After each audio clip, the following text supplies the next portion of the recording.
खुश आमदीद। हमारे पड़ोस में माई सुगरा रहती थी। कभी उन्होंने अच्छे दिन भी देखे थे, लेकिन बेवगी के बाद हालात ऐसे हो गए कि वो मेरे घर काम करने पर मजबूर हो गए। माँ ने इनको परेशान देखकर मुलाजमा रख लिया और वो हमारे घर काम करने लगी।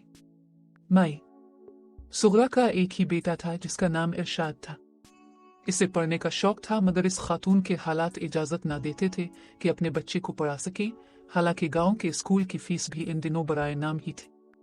जब अम्मा ने मुझे स्कूल दाखिल कराया, मेरी उम्र 5 बरस थी।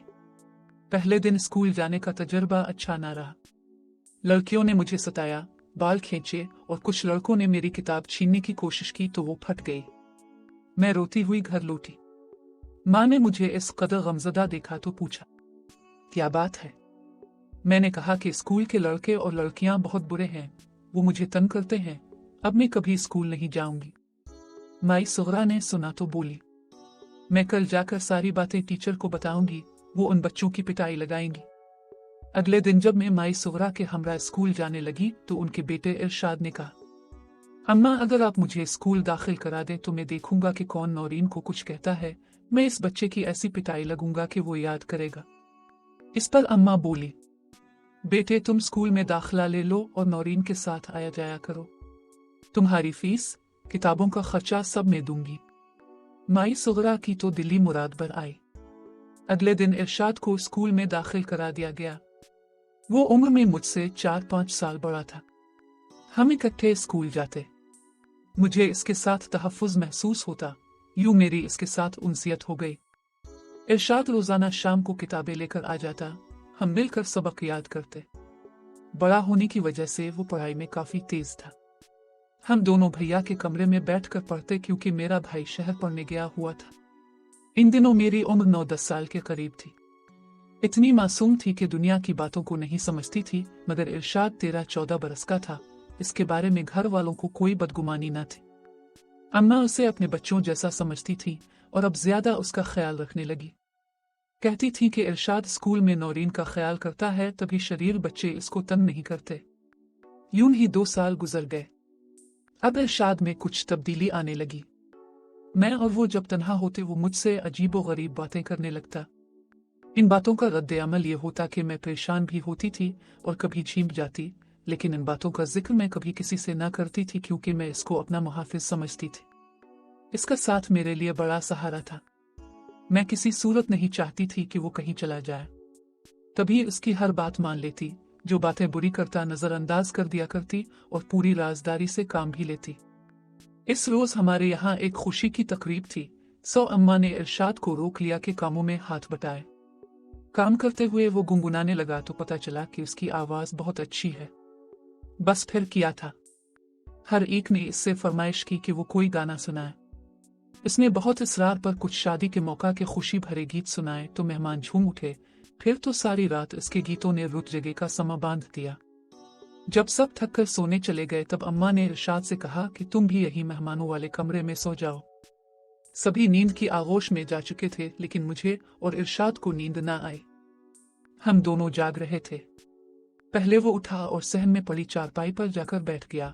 फिर मैं उसके पीछे कमरे से बाहर आ गई। वो बोला, बाहर क्यों आई हो? क्या नींद नहीं आ रही? हाँ, मैंने कहा, नींद बिल्कुल नहीं आ रही, बेचैनी सी हो रही है। ज्यादा देर तक जागने से ऐसा हो जाता है, थकन हो जाए तो भी नींद नहीं आती। इस रात हम दोनों जागते रहे और हमने खूब बातें की। मुझे जरा भी एहसास न हुआ कि वो हमारी मुलाजमा का लड़का है और मेरा इसका कोई मील नहीं है। इस रात पहली बार कम उम्री के बावजूद मोहब्बत की अहमियत और दूसरी कई पुरकशिश बातों से आशना हुई जो जिंदगी में यादगार बन जाती है। पॉप हटने से पहले मैं इरशाद के साथ सहन से उठकर अपने कमरे में आ गई और आंखें मूंद कर सोती बन गई। इस वक्त मेरी उम्र 10 बरस थी और ये वो उम्र होती है जब जुबान चुप रहती है मगर आंखें बोलती है। उन्हीं दिनों जब मुझे अपनी खूबसूरती और उम्र की दिलकशी का पहली बार एहसास हुआ तो मैंने इरशाद के बारे सोचना शुरू किया। मैं इसमें दिलचस्पी जरूर रखती थी, लेकिन मोहब्बत मुझे इससे न थी। न कभी ये सोचा कि वो हमेशा मेरे साथ रहे, बल्कि अब तो सोचती कि अगर इससे अच्छा कोई और मिल जाए तो मैं अपनी मुलाजमा के इस सपूत की जानिब मोड़ कर भी ना देखूंगी।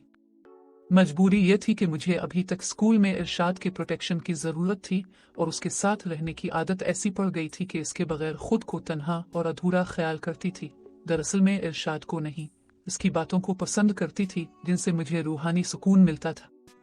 एक रोज गांव में किसी का इंतकाल हो गया। घर वाले वहां चले गए। इरशाद और उसकी बहन को हमारे पास छोड़ गए ताकि हम अकेले ना रहे। इसकी बहन तो खाना खाकर सो गई और इरशाद बातों के चस्के में बैठ गए कि हमको अभी नींद ना आ रही थी। ये दिन मेरी जिंदगी का सियाह तरीन दिन था। हम आधी रात को बातों में महव थे। एहसास न हुआ कि आपा का मंगेतर जमाल कब वहां आया और हमारी बातें सुनता रहा, हालांकि हम गलत किस्म की बातें ना कर रहे थे। लेकिन इस शख्स के लिए तो कम न था कि लड़का और लड़की तन्हाई में आधी रात को बातों में मगन हो। बहरहाल जमाल भाई दबे कदमों कमरे में आए और हमको बहुत बुरा भला कहा। उन्होंने इरशाद को तो 2-4 जूते भी लगाए कि नौकरानी के बच्चे तेरी ये हिम्मत, अपनी औकात भूल गया। उन्होंने बाजू से पकड़कर इसको इसी वक्त घर से निकाल दिया और बोले, अब कभी मैं तेरी सूरत ना देखूं, अब कभी इधर का रुख ना करना। इरशाद तो इस दिन से ऐसा गया, फिर कभी वापस ना आया। लेकिन मैं कम नसीब आज भी एक ग्रां बोझ तले दबी सिसक रही हूं। मेरा ख्याल था कि जमाल भाई खूब इस वाकये की तशहीर करेंगे, अम्मा अब्बा से भी शिकायत करेंगे, बाजी को बताएंगे कि देखो तुम्हारी बहन की ये हरकतें हैं। लेकिन उन्होंने ऐसा ना किया, बल्कि इस जुर्म की उन्होंने मुझे ऐसी सजा दी कि काश मुझको मौत ही आ जाती तो अच्छा था। अब जब मौका मिलता वो इस बात की आड़ में मेरे नजदीक आ जाते, धमकियां देते, अगर मेरा साथ न दिया तो सारे जमाने में रुसवा कर दूंगा, तुम्हारी जिंदगी बर्बाद हो जाएगी, किसी को मुंह दिखाने के काबिल ना रहोगी, ना ही तुम्हारी कभी शादी हो सकेगी। मैं सहम कर रह जाती। ये बातें ऐसी थीं कि हम उनको जुबान पर लाने से कतराने लगते हैं। मुझ पर उनका इस कदर रोबो दहशत तारी हुई कि उनके देखने से मेरी रूह फना हो जाती। दिल से चाहती थी कि अम्मा से कह दूं कि इस अजाब से जान छूट जाए। फिर आपा का ख्याल आता। वो उनसे बेहद मोहब्बत करती थी। 6 माह बाद उनकी शादी होने वाली थी। अम्मा से कहूं या आपा ही से कह दूं, बस ये सोचते सोचते सुबह हो जाती। मैं एक कमसुन बच्ची, अक्ल कम और खौफ ज्यादा। इतना हौसला था और ना इखलाकी जुर्रत, और जमाल का ये आलम जब तन्हा देखते बाजू पकड़ लेते, तब दिल से दुआ करती कहीं से आपा आ जाएं और इस मरदूद को देख ले। बहुत दुख होता था अपनी बुज़दिली पर। सब कहते, नौरीन को देखो, कितनी अच्छी तरबियत माँ ने इसे दी है कि चुप रहती है, खामखा चपर चपर नहीं करती, फालतू बात तो करना जानती ही नहीं, जैसे इसके मुंह में जुबान ही ना हो। अच्छी लड़कियों के यही तौर-अतवार होते हैं कि फजूल में हर वक्त बातें ना करें, बहुत अक्लमंद और संजीदा लड़की है। तभी मैं सोचती, काश के मेरी जुबान होती, मैं चपर चपर ही बोलती मगर बोल सकती। अब तो किसी ने मेरी कुव्वत गोयाई छीन ली थी। एक बार हिम्मत करके आपी से कहा, आपी, आपके मंगेतर अच्छे इंसान नहीं लगते, आप उनसे शादी ना करें, इनकार कर दे। मेरा इतना कहना था कि वो गुस्सा से भड़क उठी, क्या तुम मुझसे जेलस हो या जमाल तुमको पसंद आ गए? क्यों ना करूं मैं उनसे शादी भाई? क्या तुम करना चाहती हो जमाल से शादी? इफ मेरे अल्लाह में तो कहकर पछताई। वो तो मेरे पीछे पड़ गई, हालांकि मुझसे वो बेहद प्यार करती थी। पहली बार मैंने उनकी डांट खाई तो रूहांसी होकर कमरे में खूब रोई। शायद ये मौजू ही इतना नाजुक था कि आपा इस बारे दूसरी कोई बात सोच ना सकती थी। आपा की शादी का दिन आ गया। वो बहुत खुश थी। शादी की तैयारियां धूमधाम से हुई। आपा दुल्हन बन गई और बदरू जमाल दूल्हा। वो बया कर मेरी प्यारी आपी को अपने घर ले गया। वो मेरा दूल्हा भाई बन गया। इसको दूल्हा भाई कहने का मेरा दिल ना चाहता। मैंने जूता छपाई में हिस्सा भी नहीं लिया। जब जूता छपाई की रस्म होने लगी मैं छत पर चली गई। आपा की रुखसती तक वहां ही छपी रही। क्या बताऊं कितना कुछ हो रहा था। मेरी प्यारी बहन की शादी किस कदर अनफेयर आदमी से हो रही थी जो मेरी पाकिज़ा बहन के लायक ना था। आपा की शादी के बाद अम्मा और मेरी मंझली बहन उनके घर जाती मगर मैं ना जाती। आपा शिकायत करती, नौरीन तुम क्यों मेरे घर नहीं आती? मैं बहाना कर देती, वो खामोश हो जाती। अम्मा भी कहती, नौरीन तुम क्यों बहन के घर नहीं जाती? जब उनकी सास हमारी दावत करती हैं, खाने पर बुलाती हैं, तब भी तुम बहाने करती हो। अम्मा मुझे उनके घर जाना अच्छा नहीं लगता और कोई बहाना सूझता ही ना था। तब अम्मा इतना कहकर चुप हो जाती कि अजीब लड़की हो। आपा के यहाँ अल्लाह ने चांद सा बेटा दिया। सभी खुश थे। अम्मा जबरदस्ती मुझे उनके घर ले गई।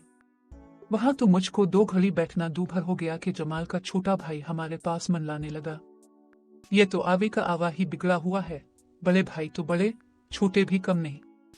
जी चाहा कि अभी यहाँ से उठकर भाग जावे। मेरा तो दम घुटने लगा। अहद किया कि अब तो कभी इधर का रुख ना करूंगी। मगर ये दिन आखिरी ना था।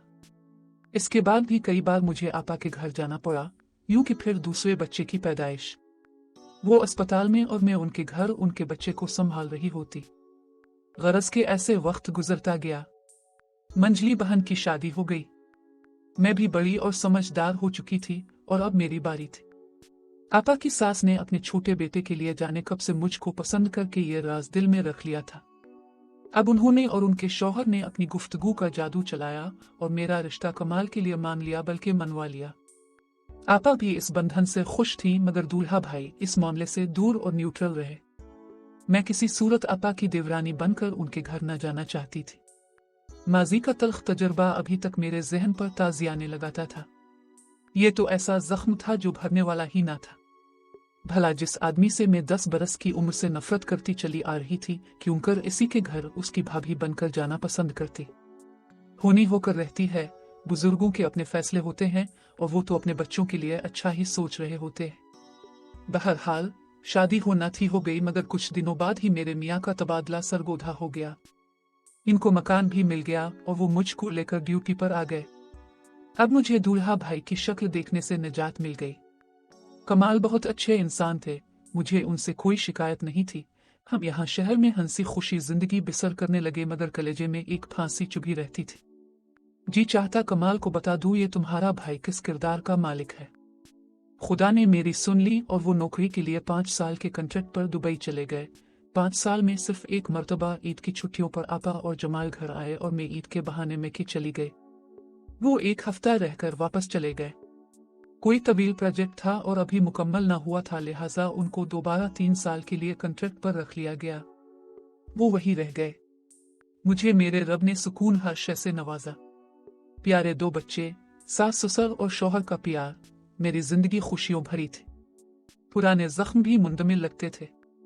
अचानक एक रोज इत्तला मिली के तामीराती काम के दौरान भारी क्रेन गिरने से जमाल वहां मौके पर जाँ बहक हो गए। दूसरे भी काफी कारकुन जख्मी हुए थे और कुछ जाँ बहक हो गए थे।